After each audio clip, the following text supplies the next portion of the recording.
I'm only doing this to finish the story, and what a better way to end it with this. Ah yes, Avengers Grimm 2 Time Wars. Yeah, that title doesn't really make sense when I discuss the story, but I'm here to do it for it. Hello everyone and welcome back to the channel, and today we're gonna dive headfirst into this abomination of a film, I guess you could say. It's not as bad as Sinister Squad, where I was trying to keep myself awake by not ripping off my eyelids Jeff the Killer style, but don't get it twisted. This film is still bad, more bad than the first Avengers Grimm. But how does this film compare to the first two? As the last of the trilogy, did this final film go out with a bang? Did it finally deliver us what we wanted for the two first films that sadly didn't give us anything? Or is it gonna be the same shit as it always is? Boring characters, boring actors, and just bad all around. Well, got good news for you guys. Yes. You know what? Enough time has wasted. It's time to get into the movie.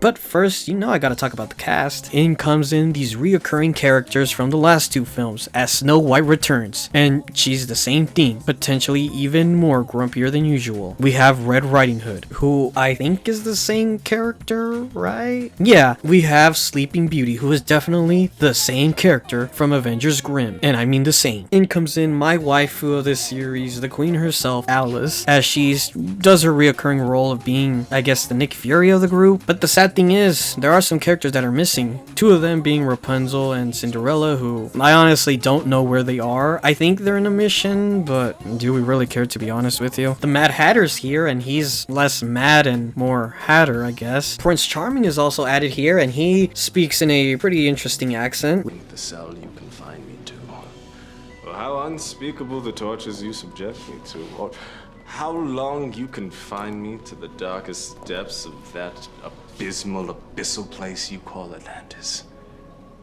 You will never touch my love for her, you wretched water witch. We have the new big bad of the film, Magda. She's a new character, the ruler of Atlantis, and she emerges from the ocean with her army of mermen in weird combination of gladiators and Squid Game outfit, and Rumpelstiltskin, who, wait a minute. Magda, baby.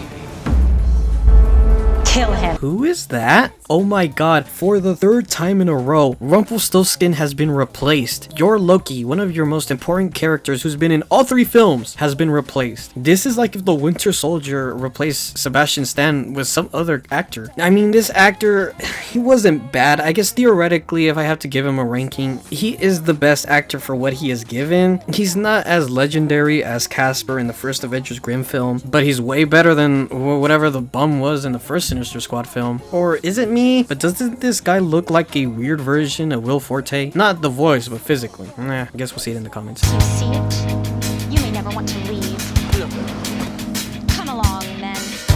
The plot. So, I mean, I gotta start with the plot. This plot is pretty bare bone. Apparently, Magda wanted to marry Prince Charming. Prince Charming has a ring that can control all of the lands and basically give you ultimate power, and Magda wants that. I think it's more of that, but she also is a little mad that she got left off the altar, as originally Prince Charming went on to marry Snow White. Oh, by the way, Prince Charming is alive. Remember in the first film where apparently his head was cut off? Yeah, there's a lot of quick fixes that these films tried to do in order for it to make sense. I mean, I don't know why you would sacrifice more time in order to give us exposition of films that, let's be honest, not a lot of people watch to begin with. Why not make these like Elseworld stories? I mean, think about it. A lot of the people from the official two films, Avengers Grimm and Sinister Squad, aren't available to be in the movie. You do got the big cast of characters like Snow White and Alice and I guess Sleeping Beauty and maybe Red Riding Hood, but why couldn't this just be a separate story? Why couldn't they do some sort of multiverse story? I don't even know why I'm giving myself a migraine for this dumb movie. Anyway, this cash grab of a film was created in May 1st, 2018. In a weird note, this film came out in March 1st, 2018. This is of course supposed to line up with Infinity War that came out later that year, and they were able to do time travel stuff. It's not good time travel stuff, but it's time travel nonetheless. Is Avengers Grimm 2 inspired Endgame? Do I have to make a video on why Avengers Grimm is unknowingly a masterpiece? I hope not. Alright, I'm tired.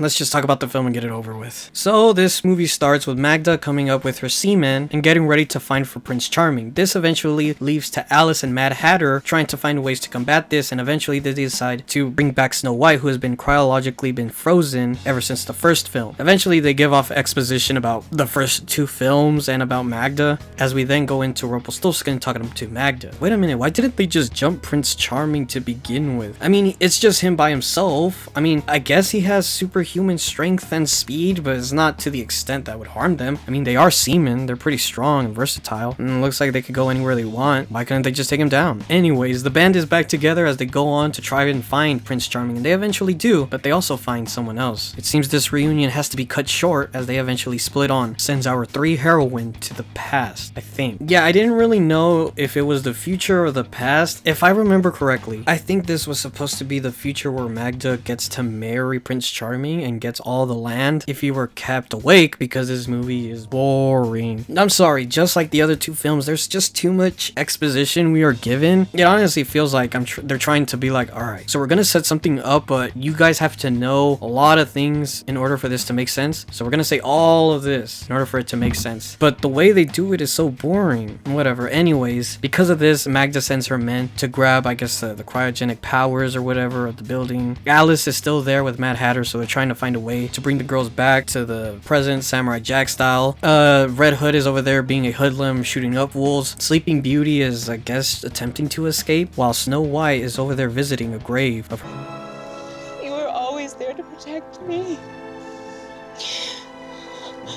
I'm sorry I wasn't there to protect you. You deserved so much better than this.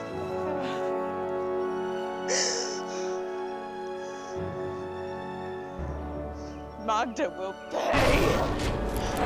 Okay, so these are supposed to be the 7 dwarves, right? Wait, why weren't they in the film before? And why did she move on so quickly from it? Also, she has to be the worst cryomancer of all time. She could only make spheres. I know in Avengers Grimm, she made, I guess, the atmosphere colder, but is that the extent of her powers? Like, oh my god, dude, I think Frost could be her from Mortal Kombat. Also would devastate her. Rukia would obliterate her and turn her into an ice cube. She is the worst ice-powered character in fiction. Why am I getting so mad at this? This makes no sense. Are we supposed to feel bad for Rumpelstiltskin? I'm sorry, but the character has done so many 180s. So we all know that Rumpelstiltskin is supposed to be this Loki type character. He's supposed to be a bad guy, but with moments of being good. Maybe he just had bad parents or something. But every iteration of him is just so bad and conflicts with one another. It just doesn't make sense. The Casper one was supposed to be the big bad villain of the movie. He disappeared. He suddenly became a bum and got addicted to crack, I guess, in the second film, where he was still an antagonist, but because he was playing both sides, he was more of the middleman. And unknowingly, his character arc kind of already finished. He did keep his deal with the Queen of Hearts and was able to spend eternity with him, becoming the king of the underworld. So him coming back here just because he's what, the most reliable and memorable character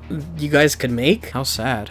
I don't know if they're supposed to be the best characters, because honestly, no one is the best characters in this film. Again, it's just purely attraction. Alice is the best character. I know this is a prime example of not judging a book by its cover, but the Mad Hatter can make a pretty good Shaggy if done well. Eventually, for the next 20 minutes, we just get Rumpelstiltskin trying to make sure Prince Charming doesn't commit harakiri by keeping him alive and also being afraid of Magda, as we finally see our heroines from the future beating up the villains that they were up against. We go back to Rumpelstiltskin and wait a minute. So apparently Alice is Ant-Man or the Wasp? How? Is that part of the fairy tale? Is it the tea?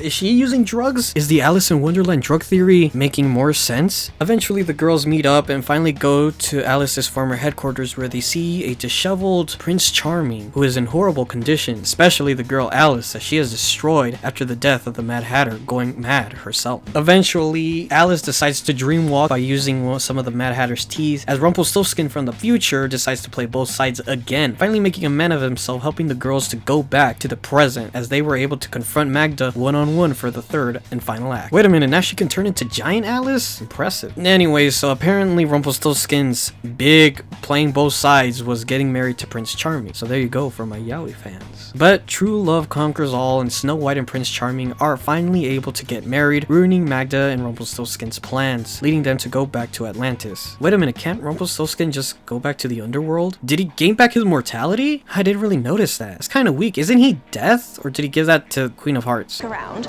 we'll need to make our little alliance a tad more official. So, enjoy the honeymoon. You certainly earned it. But when you return, I'll expect you to report promptly to Looking Glass. All of you. If you call, we'll be there. Splendid. I've a number of matters that I'm sure will require the attention of the Avengers Grimm.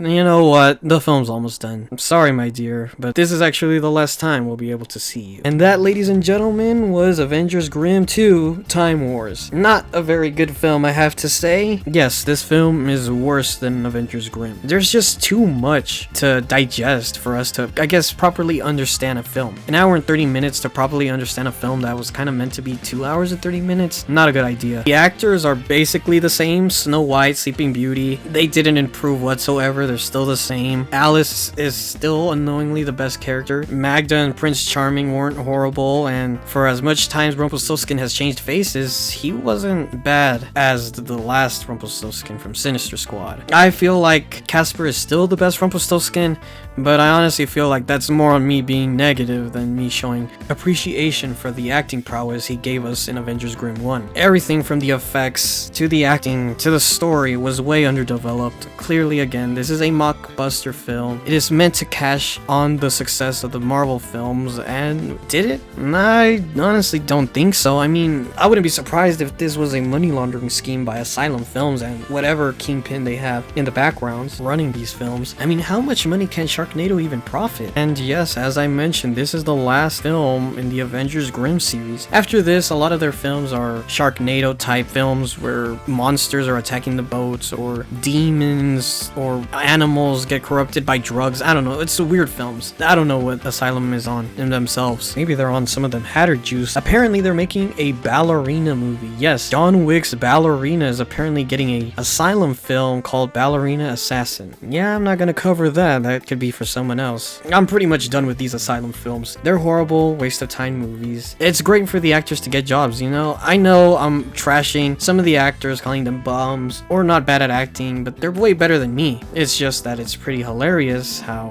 this might be one of your biggest recognized films. But hey, one of my most popular videos is me memeing and making a femboy video that gets constant comments and video likes. And you wonder why I only do Lost Media videos to get the views. There you go, we finished the trilogy. This trilogy was pretty bad. I don't know if I'll even ever see another trilogy as bad as, you know what? Maybe I should just stick with Magda and her semen instead. Thank you guys for watching. Remember, comment, subscribe, like. Please join my social medias where you can see in the description down below. Thank you guys for watching. Bye. Wait a minute, what happened to John's team? Remember the group of men that were there? And what happened to the police? Why couldn't they talk to the police and fight against Magda's men? And why am I still thinking of this film? This film is horrible. No one can fix this film. No one.